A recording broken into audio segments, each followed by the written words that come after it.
എൻ്റെ പ്രിയ ദൈവമക്കളെ, ഇന്ന് നമുക്ക് നീതിയുടെയും ദുഷ്ടതയുടെയും പാതകൾ തമ്മിലുള്ള വൈരുദ്ധ്യത്തെ നമ്മുടെ ജീവിതത്തിൽ എങ്ങനെ ബാധിക്കുന്നുവെന്ന് ശ്രവിക്കാം.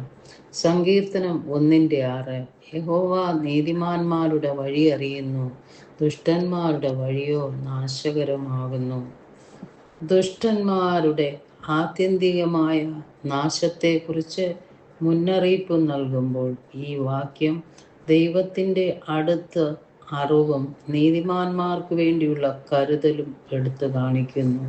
അതൊരു ആശ്വാസവും താക്കീതുമായി വർത്തിക്കുന്നു.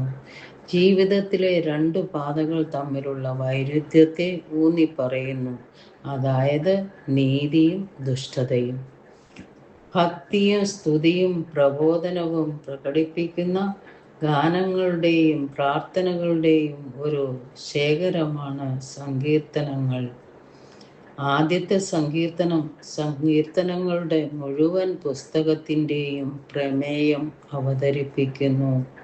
നീതിമാന്മാർ എങ്ങനെ അനുഗ്രഹിക്കപ്പെടും, ദുഷ്ടന്മാർ നാശത്തെ അഭിമുഖീകരിക്കുന്നു. സങ്കീർത്തനം രണ്ടു തരം ആളുകളെ വ്യത്യസ്തമാക്കുന്നു. നീതിമാൻ ദൈവത്തിൻ്റെ നിയമത്തിൽ ആനന്ദിക്കുകയും നീരൊഴുക്കുകളിൽ നട്ടുപിടിപ്പിച്ച വൃക്ഷം പോലെയാണ്. കാറ്റിനു പറക്കുന്ന പതിർ പോലെയാണ് ദുഷ്ടന്മാർ.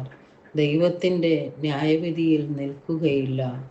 ദൈവം നീതിമാന്മാരെ പരിപാലിക്കുകയും ചെയ്യുന്നു. എന്നാൽ ദുഷ്ടന്മാർ ആത്യന്തികമായി നശിച്ചു പോകും. എന്തെന്നാൽ കർത്താവിന് നീതിമാന്മാരുടെ വഴി അറിയാം എന്നർത്ഥം. ദൈവം തന്നെ അനുഗമിക്കുന്നവരെ അടുത്തറിയുകയും പരിപാലിക്കുകയും അനുഗ്രഹിക്കുകയും ചെയ്യുന്നു എന്നാണ്. അറിയുക എന്നത് ദൈവിക അംഗീകാരത്തെയും സ്നേഹനിർഭരമായ മാർഗനിർദ്ദേശത്തെയും സൂചിപ്പിക്കുന്നു. എന്നാൽ ഭക്തി കെട്ടവർ വഴി നശിക്കും എന്ന് വെളിപ്പെടുത്തുന്നു. ദൈവത്തിൻ്റെ വഴികളെ നിരാകരിക്കുന്ന ഭക്തി കെട്ടവർ നാശത്തെ അഭിമുഖീകരിക്കും. ഈ വാക്യം രണ്ട് പാതകൾ തമ്മിലുള്ള വ്യക്തമായ വൈരുദ്ധ്യം അവതരിപ്പിക്കുന്നു. ഒന്ന് ജീവിതം, സ്ഥിരത, അനുഗ്രഹം എന്നിവയിലേക്ക് നയിക്കുന്നു. മറ്റൊന്ന് നാശത്തിലേക്ക് നയിക്കുന്നു. ദൈവത്തോട് ചേർന്ന് നിന്ന് അവൻ്റെ വചനം അനുസരിച്ചുകൊണ്ട് അവൻ്റെ മാർഗനിർദ്ദേശം തേടിക്കൊണ്ട് നാം നീതിയുടെ പാത പിന്തുടരണം. ദൈവത്തിൻ്റെ അറിവിലും കരുതലിലും വിശ്വസിക്കുക. കാരണം അവൻ നമ്മുടെ പോരാട്ടങ്ങളെക്കുറിച്ച് പൂർണ്ണമായി അറിയുകയും വിശ്വസ്തരായി നിലകൊള്ളുകയും ദൈവവചനം ധ്യാനിക്കുകയും ചെയ്യുന്നവരെ നിലനിർത്തുകയും ചെയ്യും.